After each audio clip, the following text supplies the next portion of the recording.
चाहे कितने ही सगे हो, इन चार लोगों के पास अपनी स्त्री को भूल कर भी ना छोड़े, वरना बहुत पछताएंगे।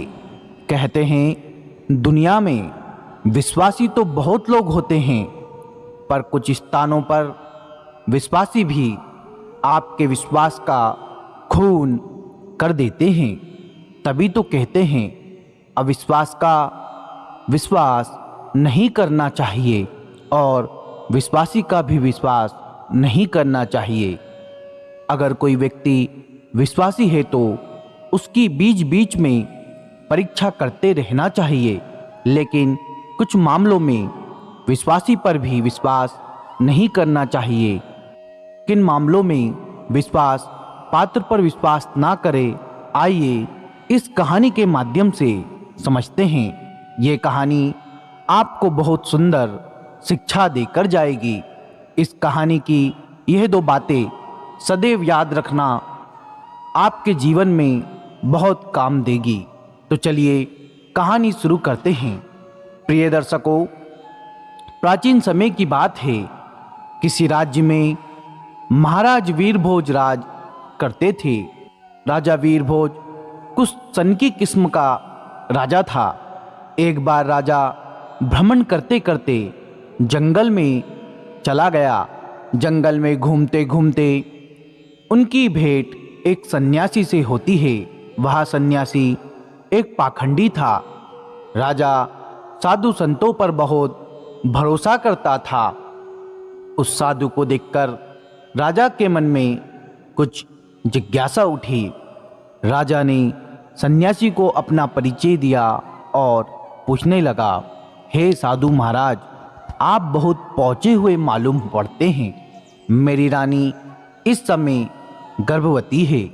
मैं जानना चाहता हूँ कि उसकी कोख से पुत्र होगा या पुत्री। सन्यासी ने कहा, राजन, मैं ये तो नहीं जानता कि तुम्हारी रानी की कोख से पुत्र होगा या पुत्री, पर इतना जरूर कह सकता हूँ कि अगर तुम्हारी रानी ने किसी पुत्री को जन्म दिया तो तुम्हारा सर्वनाश हो जाएगा। सन्यासी की यह बात सुनकर राजा बड़ा भयभीत हो गया। सोचने लगा कि अगर मेरी रानी ने किसी पुत्री को जन्म दे दिया तो मैं कहीं का नहीं रहूँगा। यही बात सोचकर राजा को बेटी के नाम से नफरत होने लगी। उसने अपनी रानी से आकर यह बात कही कि हे रानी, भूल से भी हमारे घर में पुत्री का जन्म नहीं होना चाहिए। अगर हमारे घर में पुत्री पैदा हुई तो मैं तुम्हें जान से मरवा दूंगा और उस पुत्री को भी मार डालूंगा। राजा की यह बात सुनकर रानी डर गई। वो जानती थी कि वह राजा बड़ा ही जिद्द किस्म का है। अगर पुत्री का जन्म हो गया तो वो उसे मरवा सकता है। अब तो रानी रोज भगवान से प्रार्थना करती थी कि हे परमात्मा, मुझे पुत्री मत देना, वरना राजा उसे जीवित नहीं छोड़ेगा। दर्शक बंधुओं, भगवान की कृपा से महाराज वीरभोज की रानी ने सर्वप्रथम एक पुत्र को जन्म दिया। यह देखकर रानी और राजा बहुत प्रसन्न हुए। राजा तो इसलिए प्रसन्न हुआ कि पुत्री ना हुई, किंतु रानी इसलिए प्रसन्न हुई कि अगर पुत्री होती तो कन्या हत्या का दोष लगता। मित्रों, कुछ समय बाद रानी ने फिर से गर्भ धारण किया। बच्ची का जब जन्म होने का समय आया, उसी दौरान राजा को किसी जरूरी काम से दूसरे राज्य में जाना पड़ गया और उसने लौटने में कई दिन लगने वाले थे। तो जाते जाते राजा अपनी रानी से कह गया, यदि तुम्हारी गर्भ से बेटी का जन्म हो तो उसे मरवा देना। मैं बेटी की सूरत नहीं देखना चाहता। इतना कहकर राजा तो चला गया और उसे अपने नगर लौटने में कई महीने का समय लग गया। लेकिन इसी दौरान रानी ने एक पुत्री को जन्म दिया। जिस बात का डर था वही हो गया। बेटी को देखकर रानी घबरा गई। लगी कि राजा के आदेश के अनुसार बेटी की हत्या करनी पड़ेगी। ये निंदनीय काम मैं कैसे करूंगी? मैं एक माँ हूँ और मेरे लिए जितना मुझे बेटा प्यारा है उतनी ही बेटी प्यारी है। अब तो बेटी को देख कर के रानी एकदम से रोने लगी और कहने लगी, हे भगवान, अब मैं क्या करूं? कन्या हत्या का पाप बहुत बड़ा होता है। पूत कपूत हो सकता है पर माता कुमाता नहीं हो सकती। रानी बड़े धर्म संकट में फंस चुकी थी। रानी को रोता हुआ देखकर रानी की दाई पूछने लगी, रानी क्या हुआ? रानी ने कहा, मेरे यहाँ मुझे पुत्री हुई है। दाई कहती है, यह तो बड़ी ही सौभाग्य की बात है, पर आप तो बैठी बैठी रो रहे हैं, इसका क्या कारण है? क्या कोई अनहोनी हो गई? रानी बोली, हे दाई, वास्तव में जो नहीं होना चाहिए था वही हो गया। तब रानी ने दाई को पूरी बात बताई कि हमारे महाराज ने इस कन्या को मारने का आदेश दिया है। अब आप ही बताइए कि मैं इस बच्ची की जान कैसे ले लूं? तब दाई ने रानी से कहा, हे रानी साहिबा, तुम चिंता मत करो। तुम राजा से कह देना कि मैंने बेटी को मरवा दिया है। मैं तुम्हारी बेटी को सबके सामने मारने के लिए ले जाती हूँ, लेकिन मैं इसे मारूंगी नहीं, बल्कि इसे पाल लूंगी। अगर कोई पूछेगा तो मैं कह दूंगी कि हाँ, बच्ची मेरी भतीजी है। इससे इस बच्ची की जान भी बच जाएगी और राजा की नज़रों से दूर भी हो जाएगी। इसके पालन पोषण को लेकर तुम निश्चित रहो, मैं इसे अपनी बेटी की तरह पालूंगी। अब तो यह सुनकर रानी को बड़ी खुशी हुई। सोचने लगी कि यह बेटी भले ही मुझे देखने को ना मिले, लेकिन कम से कम वह जीवित तो बनी रहेगी। तब रानी ने बड़े उदास मन से कुछ माल आभूषण अपनी पुत्री के पालन पोषण के वास्ते उस दाई के घर भेज दिए और दाई से रानी ने कहा, हे दाई माँ, मैं तुम्हारा यह एहसान जिंदगी भर कभी नहीं भूलूंगी। जब तुम्हारे लिए धन की ज़रूरत पड़ेगी तो मैं तुम्हें इससे भी अधिक धन दौलत दूंगी, लेकिन मेरी बेटी यह सच कभी भी खुलने मत देना। बंधुओं, इतना समझाने के बाद रानी ने अपनी उस बेटी को दाई के हवाले सौंप दिया और धीरे धीरे करके पूरे राज्य में और महल में ये खबर फैला दी कि दाई ने ले जाकर उस बच्ची को मार दिया है, उसे जमीन में दफना दिया है। दर्शक बंधुओं, इधर क्या हुआ? उस बेटी को ले जाने के बाद दाई ने उस बेटी को बहुत अच्छे ढंग से पालना पोसना शुरू कर दिया। मित्रों, जब कुछ दिनों के बाद राजा वीरभोज अपने राजमहल में लौटकर आया तो राजा के लिए यही बात बताई गई कि आपके जाने के बाद रानी ने एक बेटी को जन्म दिया था और उस बेटी को आपके आदेश के अनुसार मारने के बाद जमीन में दफना दिया। मित्रों, यह राजा को बहुत खुशी हुई यह सब सुनकर। इधर दाई उस बच्ची को अपनी भतीजी बताकर पालने लगी और उस बच्ची को जब भी रानी को देखने की इच्छा होती तो वो उसे लेकर राजमहल चली आती थी। उसी बच्ची को देख देख करके रानी की ममता उमड़ने लगती। रानी चोरी चुपके उस बच्ची से प्यार किया करती थी। किसी के पूछने पर दाई उसे अपने भाई की लड़की बताती थी। कन्या को देखकर रानी के लिए बड़ा सुकून मिलता था। वो जब तब उस दाई को धन वस्त्र आभूषण दे दिया करती थी।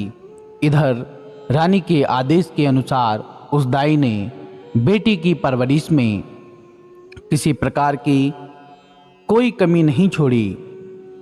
अब तो धीरे धीरे करके वह बेटी बड़ी होने लगी। धीरे धीरे वो जवान होती चली गई। राजमहल में उसका पालन पोषण नहीं हुआ था, एक गरीब दाई के घर में हुआ था, पर फिर भी वो एक सुंदर राजकुमारी की तरह दिखती थी। धीरे धीरे वह सुंदर यौवन से संपन्न हो गई। जब वह जवान हो गई तो दाई ने उसे राजमहल ले जाना बंद कर दिया।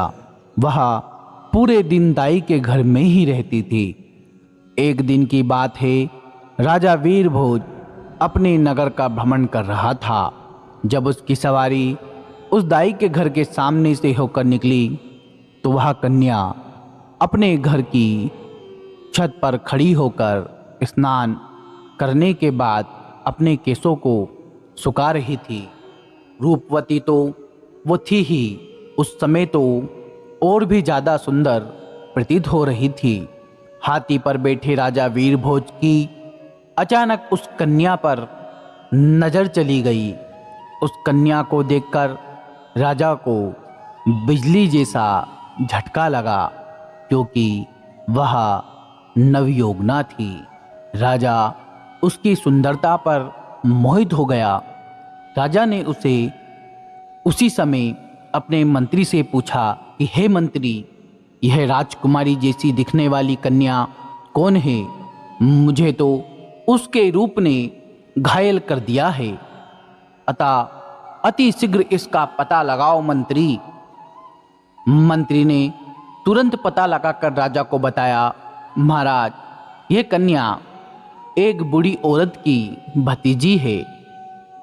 मित्रों, रात भर राजा को नींद नहीं आई।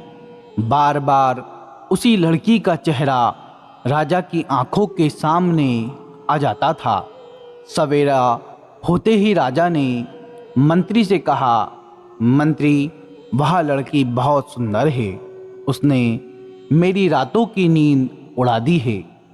उसकी मोहनी मूरत मुझे बार बार परेशान करती है। उसके बिना तो अब मैं रह नहीं पाऊंगा। एक काम करो, कुछ लोगों को साथ ले जाकर आप उस बूढ़ी औरत के घर जाइए और उस लड़की के साथ मेरे विवाह की बात कीजिए। मित्रों, उसी दिन राजा के कहने पर राजा का मंत्री अपने कुछ सैनिकों को साथ लेकर उस लड़की का हाथ मांगने उस बूढ़ी औरत के घर जाता है और सारी बात उस दाई को बताता है कि हमारे राजा साहब आपकी बेटी से विवाह करना चाहते हैं। आपकी पुत्री को राजा साहब अपनी रानी बनाना चाहते हैं। मंत्री के मुख से ऐसे शब्द सुनने के बाद दाई के एकदम से होश उड़ गए। दाई मन में सोचने लगी, भगवान, ये कैसा अनर्थ होने जा रहा है। ये कन्या तो आखिर उसी राजा की बेटी है और राजा इस बात को नहीं जानता है। मित्रों, उसी समय उस बूढ़ी माँ ने साफ इनकार करते हुए कहा, भाई, मैं गरीब स्त्री हूँ। मेरी भतीजी राजा साहब के लायक नहीं है, इसलिए आप दोबारा इस रिश्ते को लेकर कभी मेरे घर मत आइए। मंत्री ने कहा, माँ, तुम कैसी मूर्ख स्त्री हो। राजा के साथ अपनी बेटी का विवाह करने से इनकार कर रही हो।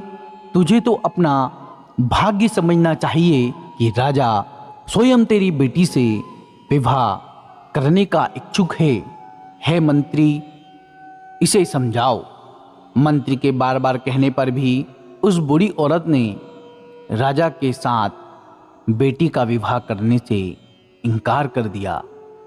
हार कर मंत्री वापस चला गया और राजा को सारी बात बताई कि वो बुढ़िया आपके साथ अपनी बेटी का विवाह करने से इनकार कर रही है।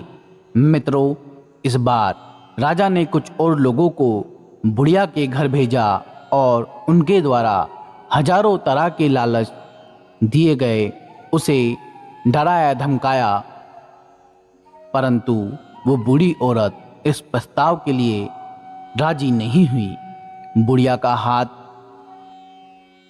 बुढ़िया की यह हरकत देखकर राजा एकदम गुस्से से भर गया।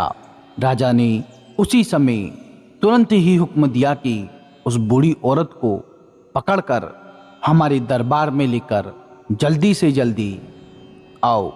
तब राजा का आदेश पाने के बाद राजा के सिपाही तुरंत ही दौड़े दौड़े गए और उस बूढ़ी औरत को बंदी बनाकर ले आए। दरबार में लाकर उस बूढ़ी औरत की खूब पिटाई की। सैनिकों की मार को वो स्त्री बर्दाश्त नहीं कर पाई। कोड़ों की मार पड़ते ही बूढ़ी औरत राजा के सम्मुख एकदम से चीख कर गिर पड़ी और उसने सारी सच्चाई बता दी कि हे महाराज, वो लड़की कोई और नहीं बल्कि आपकी ही सगी बेटी है। आपकी रानी ने मुझे जब उस बेटी को मारने के लिए दिया तो मैंने उस बेटी को मारना ठीक नहीं समझा। मारने की बजाय मैंने उसे अपने घर में रखकर अपने भाई की बेटी बताकर उसका पालन पोषण उचित समझा।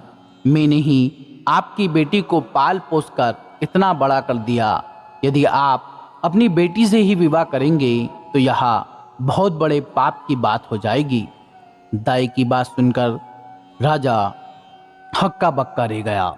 उसने अपना माथा ठोकने लगा, हे भगवान, मैं ये कितना बड़ा पाप करने जा रहा था। तूने मुझे इतने बड़े पाप में पड़ने से बचा लिया। अब तो राजा वीरभोज और भी ज़्यादा गुस्से में आ गया। उसने तुरंत ही अपने बेटे को हुक्म दिया कि बेटा, अपनी बहन को जंगल में ले जाकर इसका सर काट देना और इसे वहीं दफना देना। बेटा, प्रमाण के लिए तुम इसकी दोनों आंखें निकालकर मुझे लाकर दिखाना।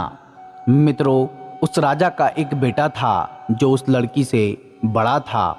वह भी जवान हो चुका था। अपने पिता की ऐसी बातों को सुनने के बाद राजकुमार जो था वह एकदम से परेशान हो गया। सोचने लगा, पिताजी ने मुझे बहुत ही पाप का कार्य सौंपा है। इतने वर्षों के बाद तो मुझे मेरी बहन मिली है और मैं अपने ही हाथों मार डालूं।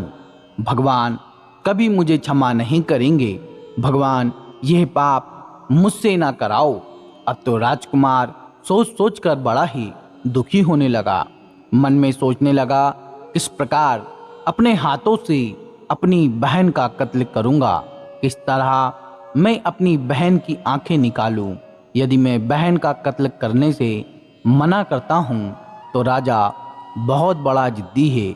वह मुझसे नहीं तो किसी ना किसी और से मेरी बहन को मरवा ही देगा। दर्शक बंधुओं, अब तो मजबूर होकर के राजकुमार अपनी बहन को लेकर जंगल की ओर चलने लगा, क्योंकि उसे जाना ही था। राजा का जो आदेश था, बहन को जंगल में ले जाते समय अब तो भाई का प्यार बहन के लिए उमड़ पड़ा और कहने लगा, हे बहन, किसी भी सूरत में मैं तुम्हारा कत्ल नहीं करूँगा। मैं तुम्हें यहीं जंगल में छोड़ देता हूँ। अब आगे तुम्हारी किस्मत रही कि वो तुम्हारे साथ क्या करती है। तब बहन ने जवाब दिया, भैया तुम मुझे मार दो और मारकर मेरी आंखें निकाल कर पिता स्त्री के लिए ले जाकर दिखा दो, और यदि तू मेरी आंखें निकाल कर नहीं ले जाएगा तो हमारा पिता तुझे भी मार देगा। दर्शक बंधुओं, उस समय वे दोनों भाई बहन एक दूसरे से लिपटकर बहुत रो रहे थे। उनके ऊपर दुखों का पहाड़ टूट पड़ा था। उन्हें कुछ समझ में नहीं आ रहा था कि वे करें तो क्या करें। अंत में राजकुमार इस नतीजे पर पहुंचा उसने निश्चय कर लिया कि वह अपनी बहन को नहीं मारेगा। उसने अपनी बहन को समझाया कि बहन, मैं तुम्हें इस जंगल में छोड़े जा रहा हूँ। आगे भगवान मालिक है, वो तुम्हारे साथ क्या करेगा।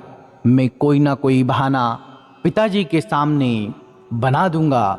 इतना कहकर उसने अपनी बहन को वहीं जंगल में छोड़ दिया और आगे के लिए चल पड़ा। आगे जाकर उसे जंगल में एक हिरण दिखाई दी।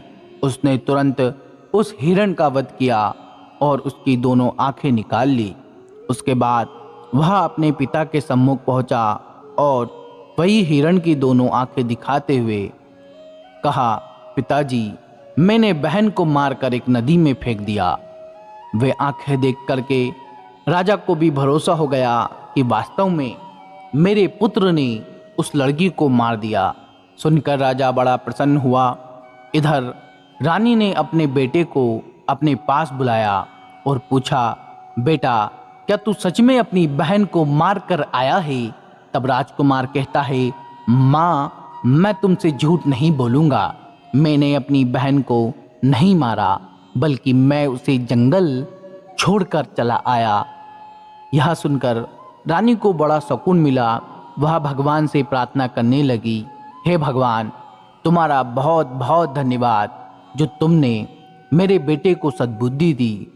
मेरी बेटी जंगल में अकेले भटक रही होगी, तुम उसकी रक्षा करना और उसे ऐसी जगह पर लगा देना कि उसके जीवन की नैया पार हो जाए। जब उसे जन्म दिया है तो वो अपना पूरा जीवन ही जीकर मृत्यु को प्राप्त हो। इधर राजकुमारी जंगल में पत्ते फूल खाकर धीरे धीरे करके अपना गुजारा करने लगी। पेड़, पत्थर और कटीली झाड़ियों के बीच घूमते घूमते उसके वस्त्र बिल्कुल फट चुके थे। वह अर्धनग्न अवस्था में उसी जंगल में भटक रही थी। कई दिन उस जंगल में बीत गए। एक दिन ऐसा भी आया कि उसके शरीर पर एक भी वस्त्र नहीं बचा। वह वृक्षों से फल फूल खाकर अपना दिन गुजारती थी और घनी झाड़ियों के बीच छिपकर सो जाती थी। एक दिन उसी जंगल में एक दूसरे राज्य का राजा चंद्रभान शिकार खेलने के लिए आया। इधर राजकुमारी वृक्षों से फल तोड़कर खा रही थी।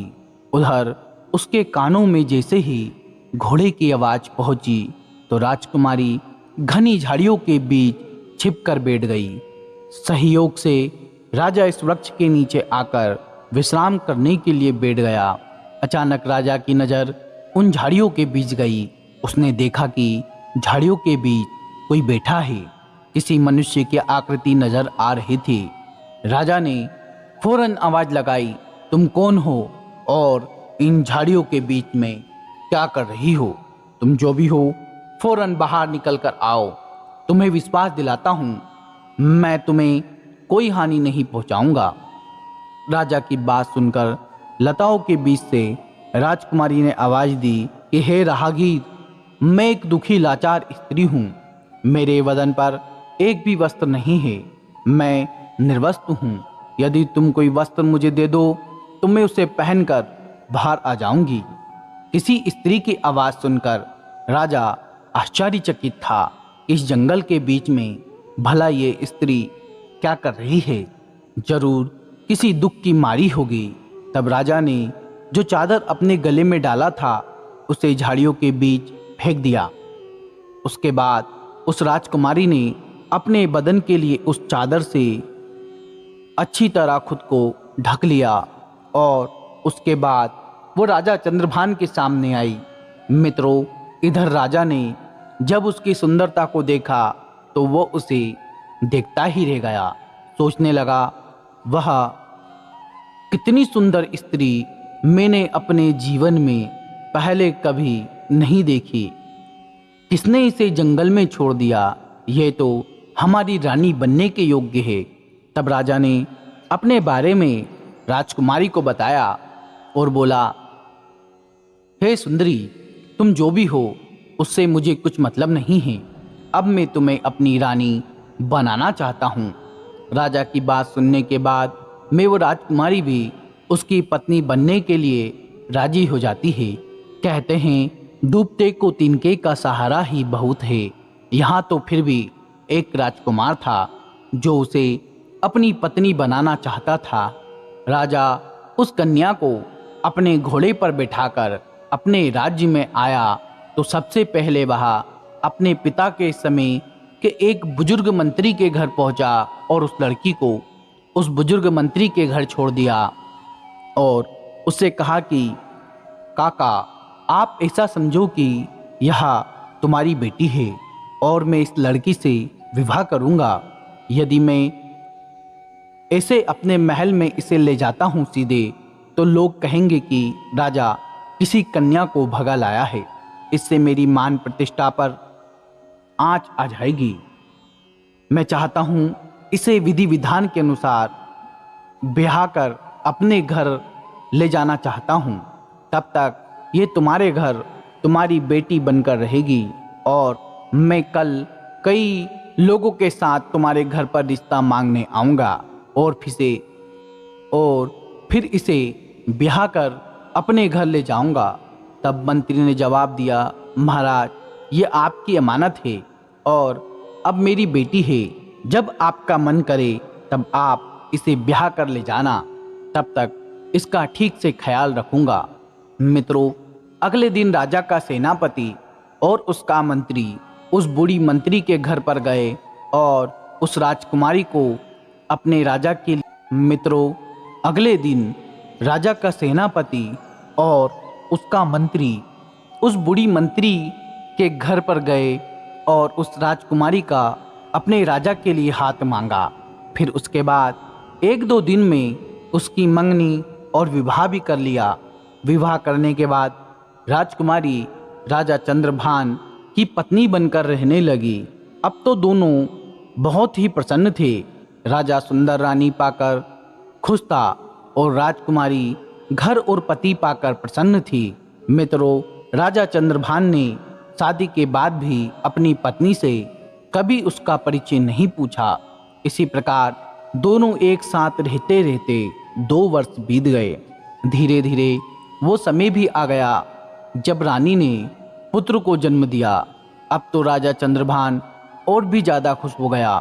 एक दिन राजा ने अपनी रानी से पूछा कि प्रिय, अब हम दोनों एक पुत्र के माता पिता बन चुके हैं। हमारा संबंध अटूट हो गया है। अब तुम मुझे अपने कुल, खानदान और अपने अतीत के बारे में समझाओ। तब राजकुमारी ने किसी प्रकार से उस बात के लिए टाल दिया। इसी प्रकार से कई वर्ष बीत गए।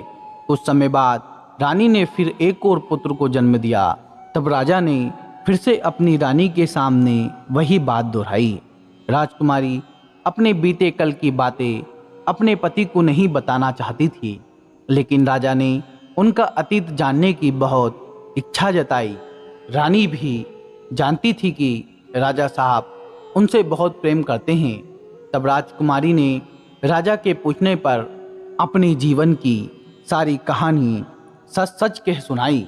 राजा ने राजकुमारी के मुख से तब वो सुना जो राजा बहुत समय से सुनना चाहते थे और पूरी दास्तान सुनकर राजा की आंखों में आंसू आ गए।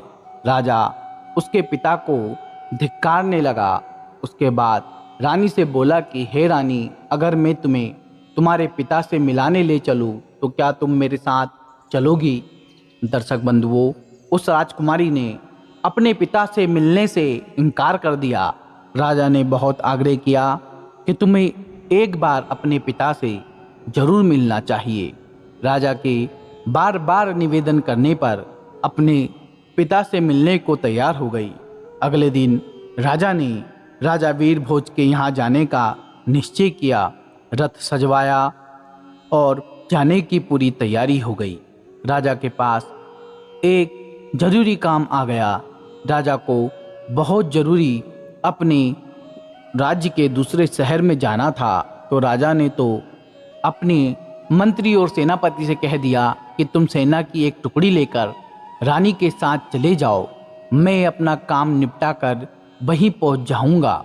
मित्रों, इस प्रकार राजा चंद्रभान ने अपने मंत्री और सैनिकों के साथ अपनी रानी को राजा वीर भोज के राज्य के लिए रवाना कर दिया।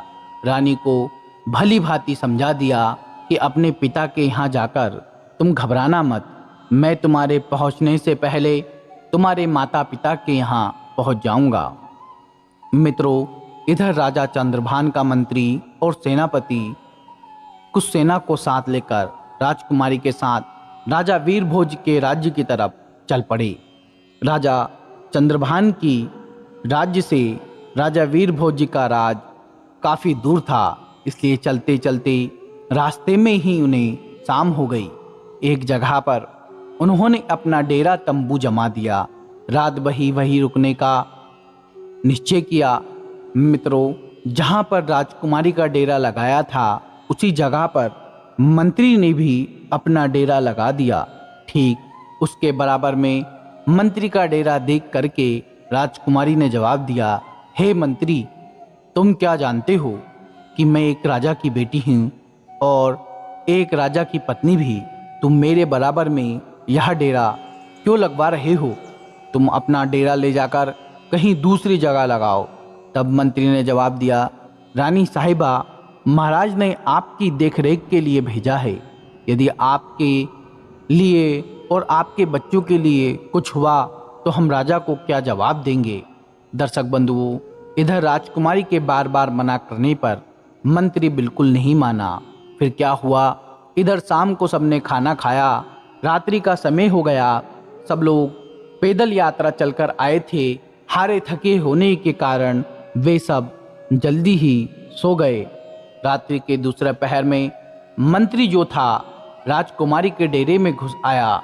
जैसे ही मंत्री राजकुमारी के डेरे में घुसा तो तुरंत ही एकदम से राजकुमारी उठकर बैठ गई। वो मंत्री की बुरी मनसा को भाप गई।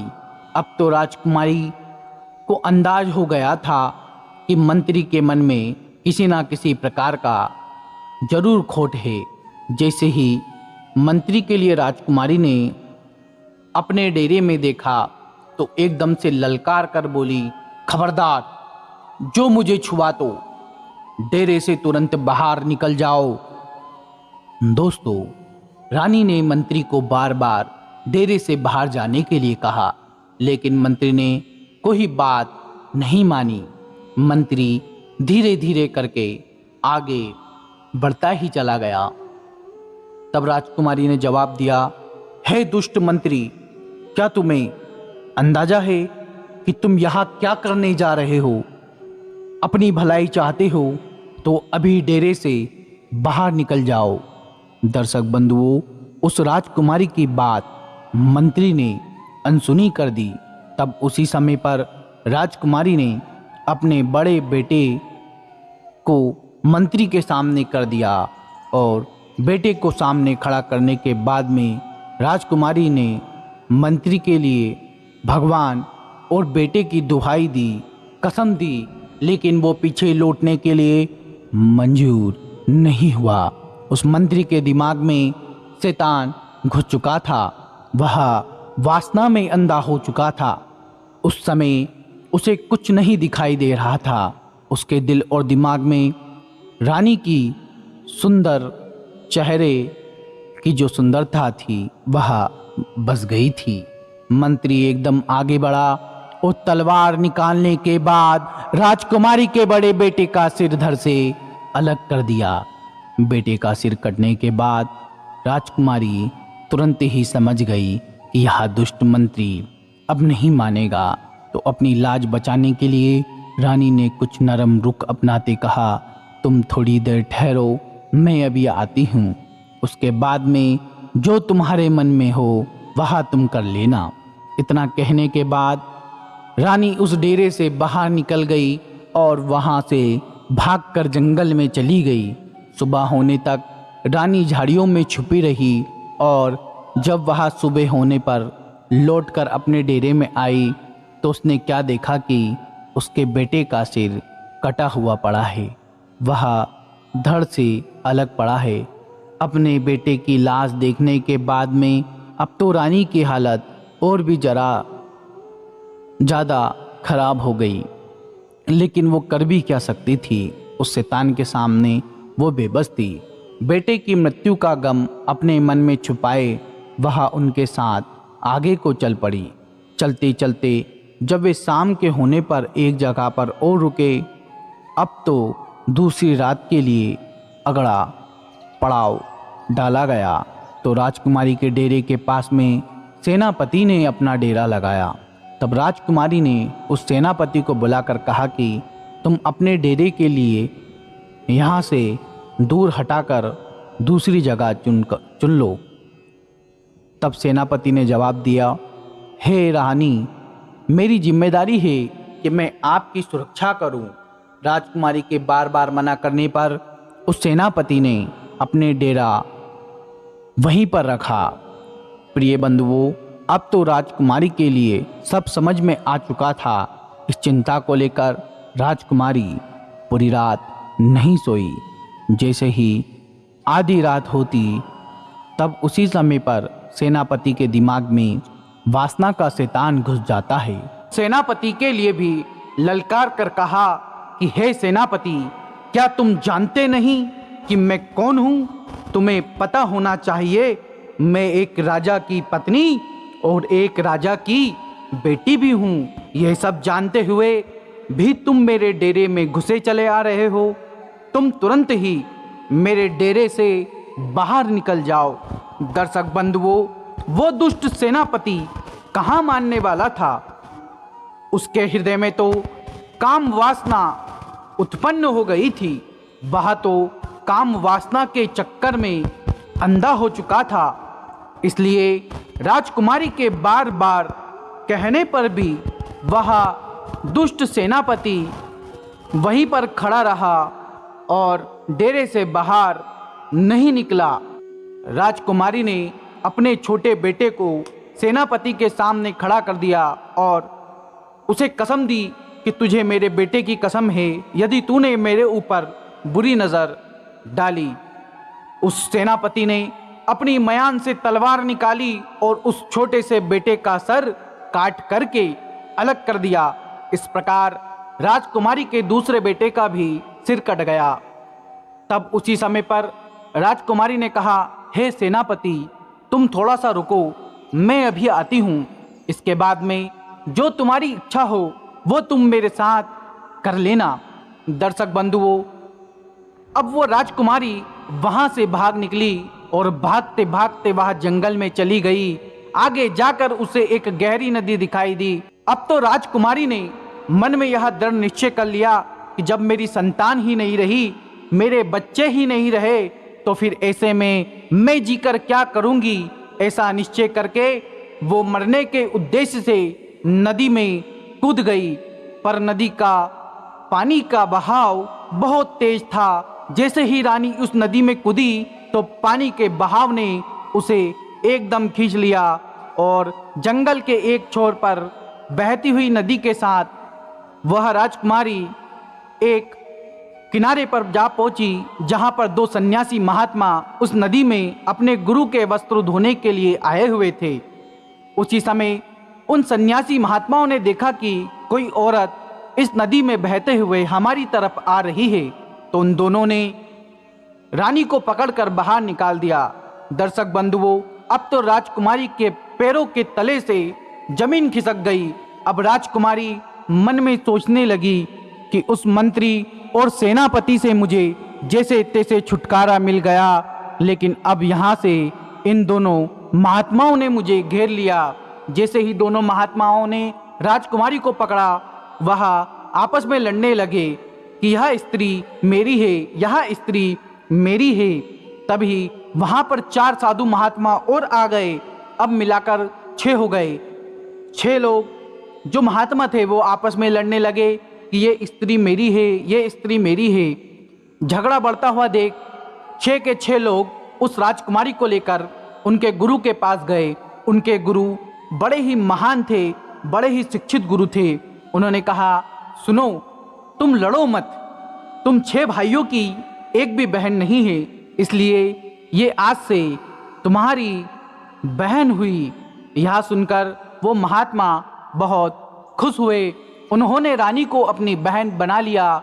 मित्रों, वे साधु ही जो थे वे उसके पिता राजा वीर भोज के राज्य में ही रहते थे। अब तो उस राजकुमारी को यह भी पता चल चुका था कि वह अपने पिता के राज्य में प्रवेश कर चुकी है, जहाँ के राजा उसके पिता वीरभोज है।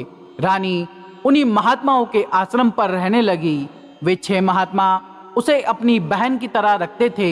बंधुओं, उधर राजा चंद्रभान अपने मंत्री और सेनापति और सेना से आकर मिला तो उसने अपने पत्नी और बच्चों के लिए सेनापति और मंत्री से पूछा कि वे कहाँ पर है।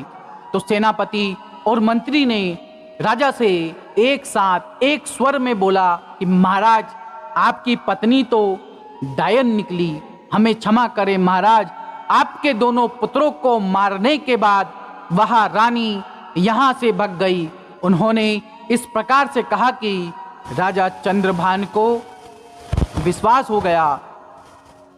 तो राजा चंद्रभान ने हुक्म दिया कि अब तो हम उसके पिता राजा वीर भोज के पास जरूर चलेंगे।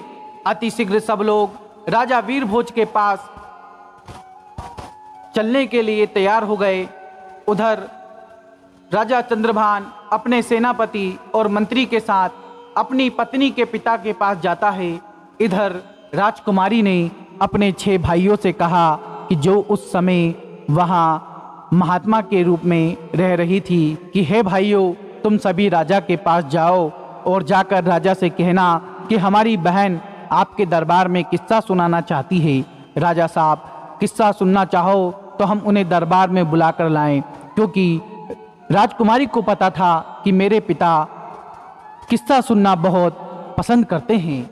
अब तो वह 6 महात्मा भिक्षा मांगने के बहाने राजा वीर भोज के दरबार में गए। उन्होंने राजकुमारी के द्वारा कही हुई बात राजा से पूछी। राजा ने कहा, बिल्कुल लेकर आओ, मुझे तो किस्सा सुनना बहुत पसंद है। राजकुमारी को लाया गया, उसने किस्सा सुनाया, राजा को बहुत पसंद आया। राजा ने बहुत सारा दान दिया। फिर उन 6 भाइयों ने कहा कि महाराज, आप चाहें तो यह आपको प्रतिदिन नए नए किस्से सुना सकती है। राजा ने कहा, इसमें पूछने की क्या बात, आप भाइयों की अनुमति हो तो ये आपकी बहन मेरे राजमहल में रह सकती है। राजा की बात मानकर वो 6 भाई अपनी बहन को राजमहल में छोड़कर चले गए। लेकिन कुछ ही दूरी पर गए, फिर से पता नहीं क्या हुआ, वो वापिस अपनी बहन को लेने आ गए और उन्होंने कहा, महाराज, जब भी आपको कोई किस्सा सुनना होगा आप सिर्फ संदेश भेज दीजिएगा, हम अपनी बहन को लेकर आ जाएंगे। साथियों, एक दिन राजा ने संदेश भेजा। वो 6 भाई अपनी बहन यानी कि राजकुमारी को लेकर वहां पर पहुंचे। उसी दिन राजकुमारी का जो पति था चंद्रभान, वो उसके सेनापति और मंत्री को लेकर राजा के दरबार में उपस्थित हो चुका था। राजकुमारी आई और उसने देखा कि यहाँ मेरे पति और वो दुष्ट सेनापति और मंत्री भी उपस्थित है। अब तो और मजा आएगा। अपने बाप से कहने लगी, हे राजा साहब, आज मैं आपके लिए एक बहुत ही दर्द भरी कहानी और किस्सा लेकर आई हूँ। यदि कहानी को प्रारंभ करने से पहले किसी को कोई जरूरी काम है तो अभी दरबार से उठकर जा सकता है। किस्सा सुनाने के दौरान यदि कोई व्यक्ति बीच में से जाएगा, मैं उसी समय अपना किस्सा सुनाना बंद कर दूंगी। तब राजा ने जवाब दिया, बेटी तुम सुनाओ, तुम जैसा कहोगी हम वैसा ही करेंगे। किस्से के बीच में से कोई दरबार में से उठकर नहीं जाएगा। मित्रों, अब तो राजा ने दरबार के सभी दरबारी को किस्सा सुनने का आदेश दिया। सब लोग बैठ गए। उनमें से उसका पति और वह विश्वासघाती मंत्री और सेनापति भी था। अब तो राजकुमारी ने राजा के दरबार में अपना किस्सा शुरू कर दिया। कहने लगी, हे सभा के लोगों, इस किस्से को ध्यान से सुनना। राजकुमारी सुनाने लगी कि किसी देश में एक राजा रहता था जो बड़ा ही जालिम राजा था। उस राजा के लिए अपनी पुत्रियों से बहुत ज़्यादा नफरत थी। जब एक दिन उसके यहाँ एक बेटी ने जन्म लिया तो उसने अपनी बेटी के लिए अपने बेटे को आदेश दिया कि बेटा जाओ अपनी बहन को जंगल में ले जाओ और इसका सर काट देना, और सर काटने के बाद इसकी दोनों आंखें निकालकर प्रमाण स्वरूप मुझे लाकर दिखा देना। राजा भोज उसकी कहानी को सुनने के बाद सोचने लगा यह तो मेरा ही किस्सा है। खुश होकर के राजा भोज ने उन महात्माओं के पास में अपने मोतियों की माला फेंकते हुए कहा, इस किस्से के लिए और भी धन दूंगा, इस कहानी को अंत तक सुनाया जाए। प्रिय बंधुओं, अब तो राजा की आंखों में पानी भर आया, क्योंकि राजा वीर भोज के लिए अब तो अपनी जो उसकी करनी थी उस पर बहुत पछताप होने लगा। फिर राजकुमारी आगे बताने लगी, महाराज जब उसका भाई उसे मारने के लिए जंगल में ले गया तो उसके भाई ने उस राजकुमारी के लिए, उस बहन के लिए अपना धर्म नहीं बदला, अपना कर्म नहीं बदला और अपनी बहन को ना मारते हुए उस बहन के ऊपर दया खाकर बहन को जंगल में छोड़कर वापस राजभवन के लिए लौट गया। अब यह जानकर के राजा थोड़ा प्रसन्न हुआ। राजा मन में सोचने लगा, शायद हो सकता है आज मेरी बेटी जिंदा है, जो भी हो आज मेरी बेटी जिंदा है। इधर वही राजकुमारी अपना किस्से को सुनाती हुई आगे बोली, जब उसका भाई उस लड़की को जंगल में छोड़ आया तब वो बेचारी भूखी प्यासी इधर उधर भटकने लगी। भूख लगने पर वृक्षों के पत्ते और फूल खा लिया करती थी। इसी तरह से वह अपने आप को जीवित रखती थी। इस प्रकार के जंगल में रहते रहते उस बेटी के तन पर एक भी वस्त्र साबित नहीं बचा, तो कहीं से एक दिन घूमता हुआ घोड़े पर सवार एक आदमी आया। वह आदमी किसी देश का राजा था। उसकी नजर जब उस लड़की पर पड़ी तो वह लड़की निर्वस्त्र थी। उसे राजा ने अपने बदन से अपना जो शाल था वो उतार कर लड़की को बदन ढकने के लिए अपनी चादर को दे दी और वहां से उसे अपने नगर बुला ले गया और बिना कुछ जाने राजा ने उस लड़की से विवाह कर लिया। बंधुओं, रानी ऐसा किस्सा सुना रही थी। किस्से के बीच में अपनी कहानी को सुनकर राजा चंद्रभान समझ गया कि यह तो उसकी ही कहानी है। उसने खुश होकर एक मोतियों की माला महात्माओं के पास फेंक दी और बोला कि यह किस्सा जारी रखा जाए और यह किस्सा अंत तक होना चाहिए। तब आगे राजकुमारी कहने लगी, अब तो वह लड़की किसी राजा की रानी बन चुकी थी। राजा की रानी बनने के बाद में उस लड़की की कोख से 2 बेटों ने जन्म लिया। एक दिन उसके पति ने अपनी पत्नी से उसके जीवन की पूरी घटना पूछी कि तुम कौन हो, तुम कौन हो और उस जंगल में निर्वस्त्र क्यों भटक रही थी। तब उस लड़की ने अपने बाप की करतूतें अपने पति के सामने बताई। यह सुनकर उसका पति बड़ा दुखी हुआ। उसका पति दिल का बहुत अच्छा इंसान था। यह जानकर कि उसकी पत्नी एक राजा की बेटी है तो उसका पति उसके पिता से मिलाने के लिए अगले दिन तैयारी करके वहां से निकलने लगा। लेकिन उसने एक गलती कर दी। उसने अपनी पत्नी और बेटे की सुरक्षा स्वयं ना करके अपने मंत्री और सेनापति को उसके साथ भेज दिया।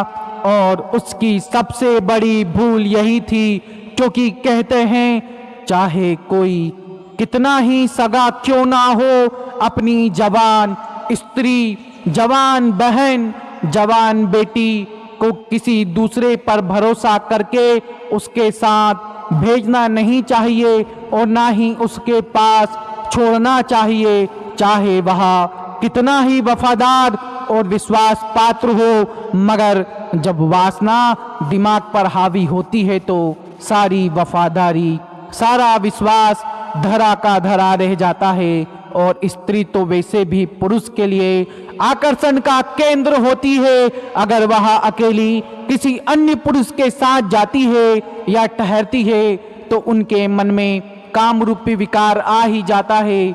भूल कर भी कभी अपनी बहन बेटी किसी अन्य के साथ नहीं छोड़ना चाहिए, खास करके तब जब नहीं छोड़ना चाहिए जब कोई पुरुष जवान हो, सुंदर हो, अकेला हो। कहते हैं स्त्री, धन और विद्या यह जिसके पास रहती है उसी की हो जाती है। राजकुमारी इधर राजा वीरभोज के दरबार में अपना किस्सा सुना रही थी। राजा वीरभोज और चंद्रभान उस किस्से को बड़े ध्यान से सुन रहे थे। उधर उस राजा ने अपनी पत्नी और बच्चों को मंत्री और सेनापति के साथ भेज दिया।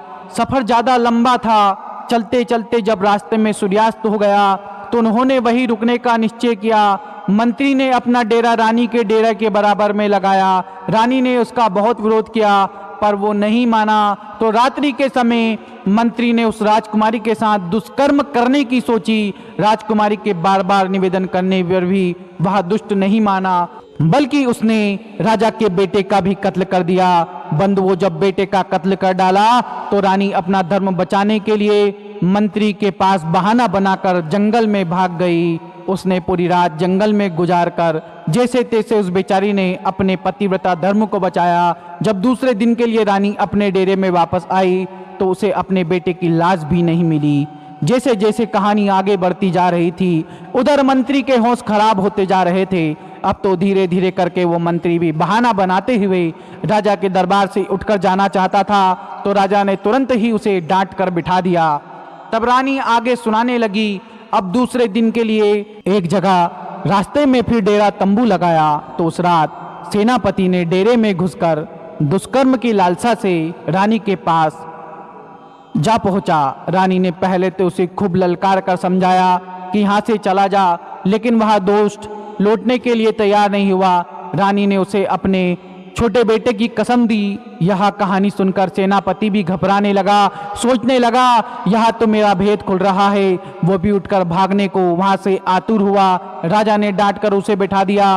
राजा चंद्रभान ने कहा, क्यों भाई, सच्चाई तुमसे सुनी नहीं जा रही क्या? सेनापति भी अपना मुंह लटकाकर चुपचाप बैठ गया। इधर किस्सा जारी रहा।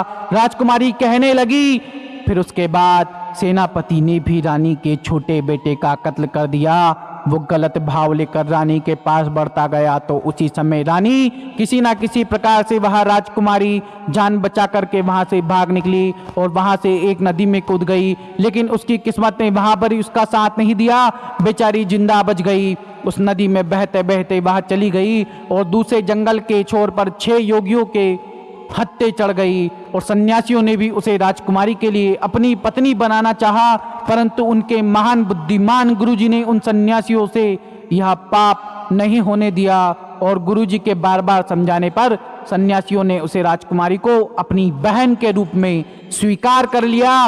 वे बहन अपने यहाँ रखने लगे और अपनी बहन को राजा के यहाँ पर किस्सा सुनाने के लिए रोज लाने लगे। मित्रों, इतनी कहानी सुनने के बाद राजकुमारी अपना घूंघट हटाकर राजा के सामने आकर खड़ी हो गई। अपनी कन्या को देखकर राजा वीरभोज पहचान गया और उधर अपनी पत्नी को देखकर राजा चंद्रभान की आंखें भर आई। पत्नी को सामने देखकर राजा चंद्रभान बहुत प्रसन्न हुआ, लेकिन अपने पुत्रों की मृत्यु का दुख उसे खाया जा रहा था। राजा चंद्रभान राजा वीरभोज से आज्ञा मांगने लगा कि महाराज, मेरा मंत्री और सेनापति मेरा ही शत्रु है, मैं इसे स्वयं दंड देना चाहता हूं। तब उसी तरह से राजा चंद्रभान ने उन दोनों के सर कलम कर दिए। पापियों को उनकी करनी का दंड मिल चुका था। इधर राजा वीरभोज ने अपनी बेटी को सीने से लगा लिया और बार बार अपने किए की क्षमा मांगने लगा।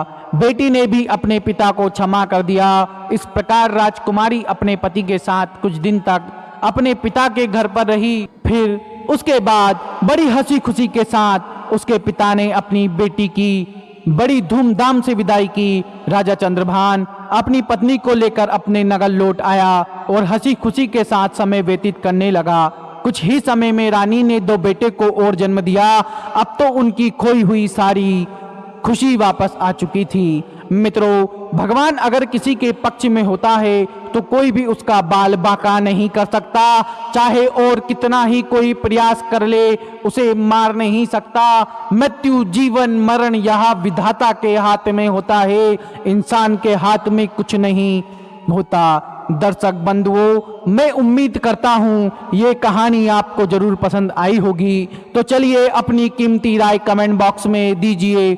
मिलते हैं अपनी अगली वीडियो में एक नई चर्चा के साथ। सभी का बहुत बहुत धन्यवाद। जय श्री राधे, जय श्री महाकाल।